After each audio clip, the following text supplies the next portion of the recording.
Hola a todos y bienvenidos un día más a Clase con Nuria. Hoy vamos a explicar la teoría cinético-molecular. La teoría cinético-molecular nos explica el comportamiento de la materia en sus tres estados, sólido, líquido y gas, y nos dice tres cosas fundamentales. La primera de ellas es que la materia está compuesta por partículas muy pequeñas y entre ellas hay un espacio vacío. Además nos dice que las partículas están en constante movimiento y por último que las partículas ejercen fuerzas de cohesión entre sí que las mantiene unidas. Como sabemos, cuando tenemos un sólido, un líquido o un gas, tenemos diferencias de comportamiento. Así que vamos a dibujar un pequeño esquema de cómo serían estas partículas y lo comentamos.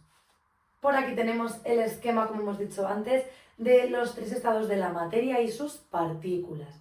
Algo que nos llama la atención es cómo de ordenadas están estas partículas. Lo que vemos es que los sólidos están muy ordenadas y muy juntas, sin embargo en el líquido ya están un poquito más separadas y además ese orden ya lo pierden, ya no están tan ordenadas. Mientras que en el gas no siguen en absoluto ningún orden y además están mucho más separadas. Como veíamos antes, lo primero que nos decía la teoría cinético-molecular es que la materia está compuesta por partículas muy pequeñas y entre ellas hay un espacio vacío.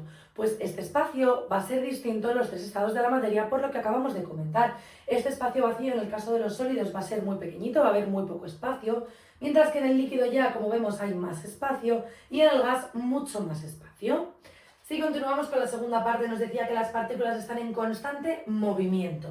Nosotros a simple vista eso no lo podemos percibir en los sólidos, líquidos o gases, cómo se mueven estas partículas, pero sí que sabemos que en los tres estados se mueven. ¿Cómo son estos movimientos? Bueno, pues son distintos. En el caso de los sólidos, el movimiento que observamos fundamentalmente son vibraciones. Las partículas dentro de su posición podemos ver cómo vibran, ¿vale? Entonces lo que estarían haciendo estas partículas es estar vibrando en su misma posición, no cambian de posición, pero sí que vibran, por lo tanto están en movimiento.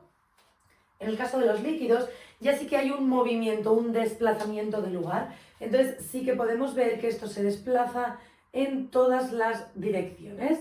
Estos desplazamientos no son muy grandes, son desplazamientos cortitos, pero sí que observamos estos desplazamientos que pueden ser en cualquier dirección del espacio. Y por último, en el caso de los gases, estos desplazamientos son mucho más grandes. Al igual que en los líquidos también se desplazan en todos los sentidos, pueden ir en cualquier sentido, pero los desplazamientos son mucho más grandes, ¿vale? Así que estos movimientos ya serían mucho más grandes y esa es la principal diferencia en cuanto a los movimientos. Por último, también me dicen que las partículas ejercen fuerzas de cohesión entre sí que las mantienen unidas. Efectivamente, estas fuerzas de cohesión es lo que hace que estén más juntas o menos juntas estas partículas. Por lo tanto, en el caso de los sólidos, como están muy juntas, podemos decir que las fuerzas de cohesión son muy altas. Son unas fuerzas muy altas o unas fuerzas muy fuertes, ¿vale? Estas fuerzas son muy potentes y por eso las partículas están muy juntitas, porque tienen unas fuerzas de cohesión muy altas. En el caso de los líquidos están más separadas, así que estas fuerzas de cohesión ya son más débiles.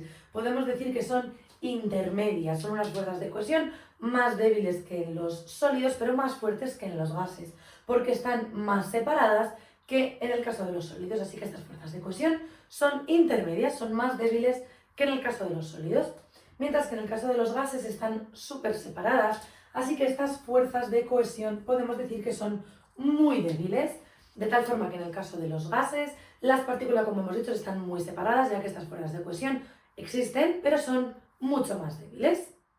Como resumen, podemos ver qué características son las principales de cada estado de la materia. En el caso del sólido ya hemos hablado de sus fuerzas de cohesión, que hemos dicho que son muy altas, pero además también podemos decir que sus partículas están muy ordenadas y que son rígidos. ¿A qué me refiero con esto? A que una vez que tenemos el sólido, tiene una forma determinada y por mucho que yo lo cambie de molde o lo cambie de recipiente, este sólido no va a cambiar su forma, tiene una forma inicial y esa forma no se puede modificar hasta que no cambie de estado. En el caso de los líquidos también hemos hablado de sus fuerzas de cohesión, que hemos dicho que son intermedias, son más débiles que en el caso de los sólidos y más fuertes que en el caso de los líquidos. En cuanto a sus partículas, también hemos dicho que están ligeramente ordenadas, están menos ordenadas que en el caso de los sólidos, pero sí que tienen un orden, por lo tanto podemos decir que son ligeramente ordenadas. Y por último, he puesto por aquí que se adaptan al recipiente. ¿Eso qué quiere decir? Bueno, quiere decir que su estructura es muy moldeable. Si yo tengo un vaso de agua, por ejemplo, que es lo que nos viene a la cabeza cuando pensamos en una sustancia líquida, si la tengo en un vaso de agua, no tengo ningún problema. Si de ese vaso de agua lo llevo a un recipiente muy ancho y muy bajito, es decir, con mucha superficie de apoyo, puedo verter el agua y se adapta otra vez al recipiente. Pero no me tiene por qué ocupar todo el espacio. Si tengo un recipiente con esta altura, depende de la cantidad de agua, llegará más alto o más bajo. Así que se adapta al recipiente, pero no ocupa todo el espacio permitido que tenga. En el caso de los gases también hemos hablado de sus fuerzas de cohesión, que hemos dicho que son muy débiles, existen pero son muy débiles ya que están muy separadas. Y en cuanto a sus partículas, no tienen ningún orden, no están nada ordenadas, como también hemos visto antes. Y en cuanto al espacio, he puesto por aquí que ocupan todo el espacio, es decir, siempre que yo les meta a un gas en un recipiente, este gas va a ocupar todo el espacio que yo le permita. Vamos a imaginarnos, por ejemplo, una jeringuilla de las que tenemos por casa, de las típicas del suero.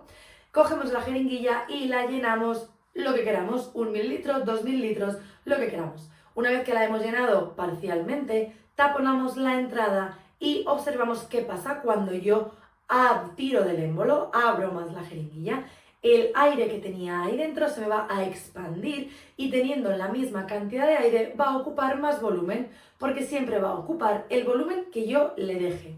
También lo podemos hacer a la inversa, podemos intentar empujar y vamos a ver que se va a comprimir un poquito. Así que también si reduzco su espacio, también se me va a adaptar nuevamente, por lo que los gases están acostumbrados a ocupar todo el espacio disponible que tengan.